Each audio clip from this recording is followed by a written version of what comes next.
pleased to have right here on the Rich Eisen Show, courtesy of our friends at FedEx, to talk about the FedEx Air and Ground Player of the Year Awards to be handed out on Thursday night at NFL Honors, is a guy who had one of the best seasons in the history of running and running backs in the NFL. He is Indianapolis Colt Jonathan Taylor. Good to see you, sir. Good to see you as well, Rich. Thank you so much for having me here today. Oh, it's a pleasure to see you and have you here. You know I'm a big fan of yours. I've told that to you over the phone. Now I get to tell it to your face.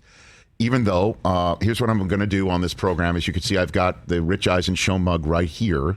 I'm going to replace this mug with the mug that I unfortunately also own because of Jonathan Taylor. Oh, absolutely. And it is the mug that J.J. Watt gave me, because this cup holds Rich Eisen's tears. Final score, Wisconsin 35, Michigan 14. And how many of these 35 points did you, I think, account for on this day, Jonathan? I think I had like 2 or 3 touchdowns that day. Yeah, you've even lost track of the number of points that you put on this mug. So thank you for this mug, even though I don't really mean it. Sorry about that. Sorry about that. You're too nice. You're too kind. But this mug is in my on my desk now. Yeah, Rich had 2 touchdowns, a long as 72, 203 yards that day for Jonathan Taylor. And you didn't even finish that day, right? Did you play that whole game that day? Or no, I think we got pulled. It was 28-0 at halftime. Okay. I don't want to keep rubbing the salt, but you know what I'm just saying. Yeah, you can stop I'm just dispensing being accurate. information. I just want to be accurate with Jonathan here. Yeah. And so, yeah, you made some Saturdays very long. Sorry about that. It's okay. It was very fun, though. You're not really sorry, are you? Sorry, not sorry. Okay, very good. Very, very good. All right, man, where do you think this season came from for you, Jonathan? I really think it just came from my rookie season. Just coming in the year that I came into learning everything virtually, finally get going halfway through the year. And then us falling short, in Buffalo, and using that fuel throughout the offseason to be able to dive into the playbook even more, to be able to learn how to play the game at a high level, and then, of course, upping my game, physically, and then being able to put that on in production on the field, starting with camp, starting fast. And so, because we're talking about, your draft mate in Joe Burrow quite a bit this week, as you might imagine, and talking about how he sees the game. I mean, we had Kurt Warner on previous to you, and he was talking about how his superpower is what's between his temples in a way for decision making. What about you?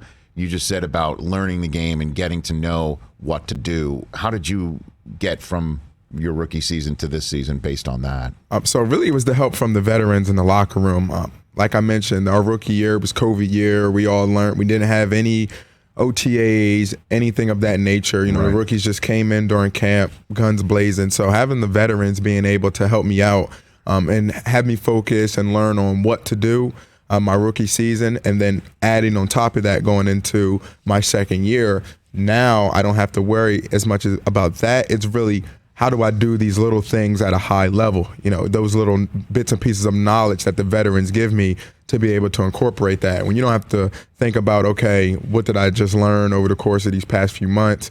It's, okay, this is the play call.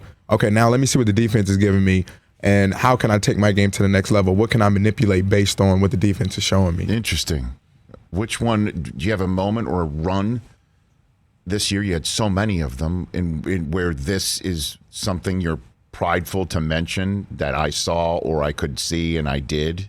You got something so like it that? Really happened during the preseason this year. So unfortunately I wasn't in this game, but we had a run call, and I made a predetermining decision from the sideline, but that's exactly where the running back took the ball and placed the ball that play. So don't know if that's what he was thinking as well, but just from my experience in my mind, I'm thinking, okay, if I was him, I'm thinking the ball might hit here. And that's exactly where he took the ball. So during that preseason moment is where I thought, okay, so all of that studying, all of that work, all of those bits and pieces of knowledge from those veterans that I soaked up like a sponge is actually starting to pay off. I'm starting to see it now. So you, Jonathan Taylor, are giving me an example of a play that you didn't run, but you ran in your head, watching while not in the game that didn't count in the standings. Is that basically what your answer was to me? Yes, it is. Yes, it is. And that's where you want to be. You know, speaking of veterans, you want to be able to just see the game and be able to dissect it, be able to understand what's going on. When you're able to do that, when you're in the game, I mean, it's a whole different picture. It's just everything is just a slowed down version. Well, if you'll just excuse me for a moment, Chris Brockman, he's our general manager of our fantasy team. Is there any way that we can guarantee we get Jonathan Taylor next year as well? Yes. We had him, I don't know if we can we do that? Is there any way, hearing all of these answers, that we can get on that? I'll make some calls. Thank you. I'm sorry, Jonathan. I didn't mean to interrupt our conversation.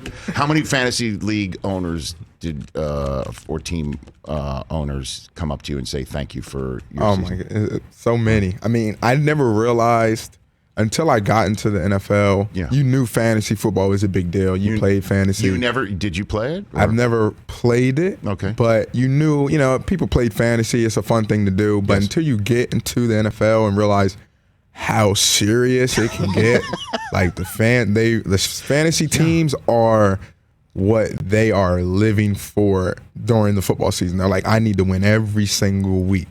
Similar to how we're in our minds, we need to win every single week. Sure. But, it's fantasy, and they're really adamant about it. Right. And then they, people, I imagine, want to hug you and want to. They just they love you. Like, you won my daddy's fantasy league, or you won me $3,000. I'm like, whoa. Nice. Thank you. I'm happy for you. Wet your beak a little bit off of that. Like, you're getting like 10% of something like that. Oh, man, that is amazing.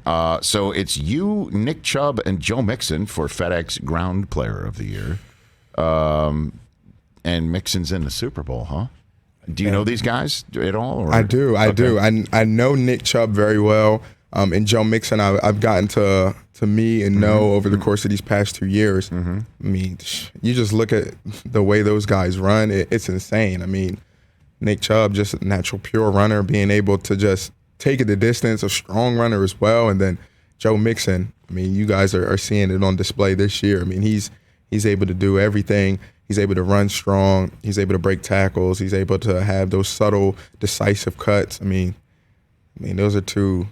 I hate to say it, but going up against those two, I'm like, man, why does it have to be those two guys? No, I know. Well, obviously you've got a heck of a resume for that. Brady, Justin Herbert, Matthew Stafford for the FedEx Air and Player of the Year. Those are your nominees there. Voting ends tonight, so you can cast your ballot for the awards at NFL.com/FedEx and through the NFL's handle on Twitter or on the NFL mobile app.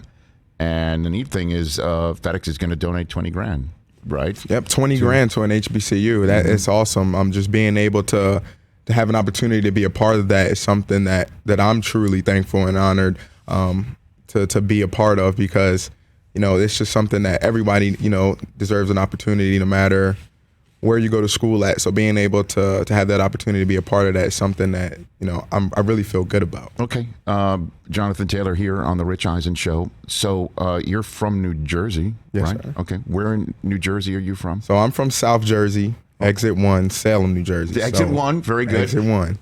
Mike Del Tufo, what exit are you from? Yeah, it's a turnpike. That's a turnpike exit you just gave, right? What about the Garden State Parkway? What exit would you be on that one? I don't take the Parkway much. Okay, very good. No, that's way east. Okay, so but one, South Jersey, that's practically Delaware. I'm like 15 minutes from Delaware. Okay, very good. 15 minutes from Delaware. Bridge. All right, so what's your egg? Where you from? Turnpike? Yeah.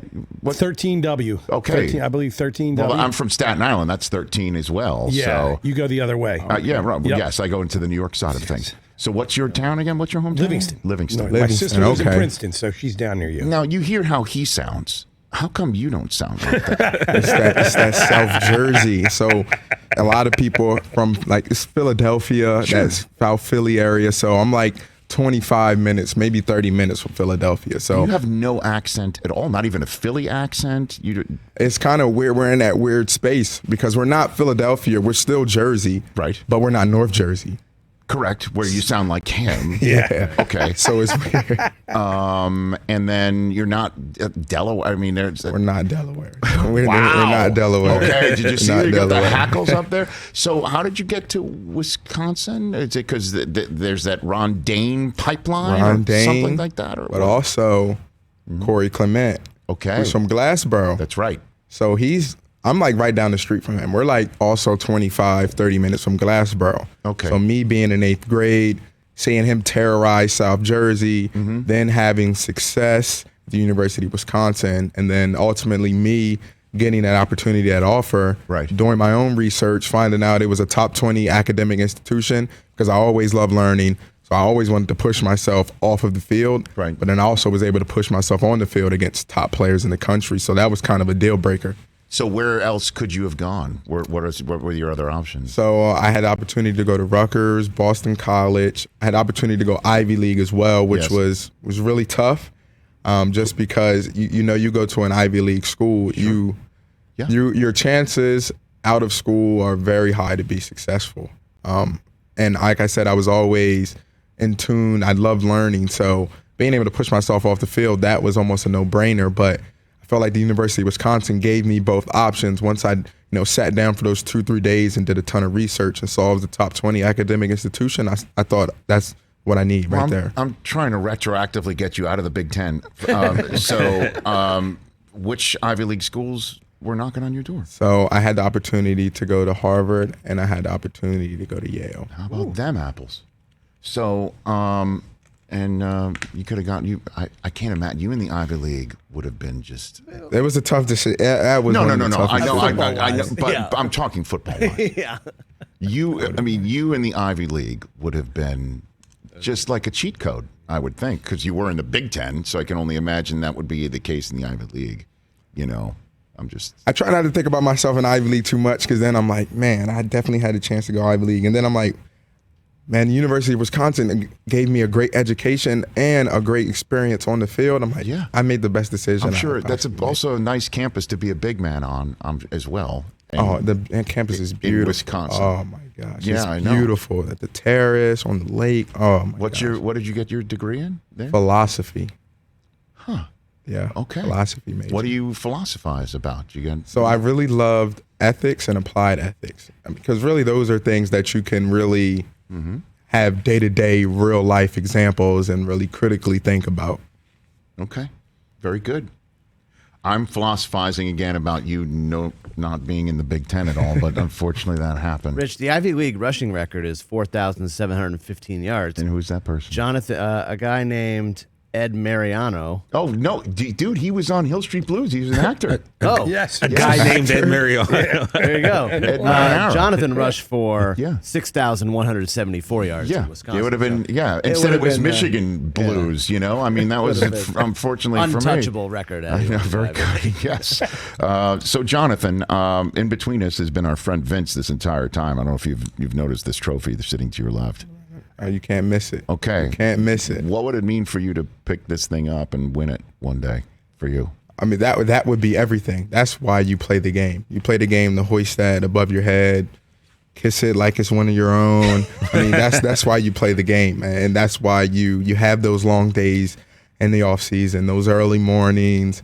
Yeah, that's why you do what you do. That's why you pay attention to plays that you're not in the preseason. That's why you do it. Mental reps. That's why. Yeah. Mental reps add up to hoisting that. Right. I know. It's a piece of Tiffany hardware that you can't like walk into the store and go get, That's earned. It is that. Can't buy that. Well, I look forward to you one day doing that, because you're likewise. Okay. Likewise. You agree with that, huh? Likewise. You agree with that. And good luck on this award and every other that you are up for. What an incredible second year, and I look forward to more from you. And you're welcome here anytime, Jonathan Taylor. Rich, thank you so much. It's been a pleasure. Thank you for saying that. I appreciate that, man. And now I'm going to take this mug and put it away.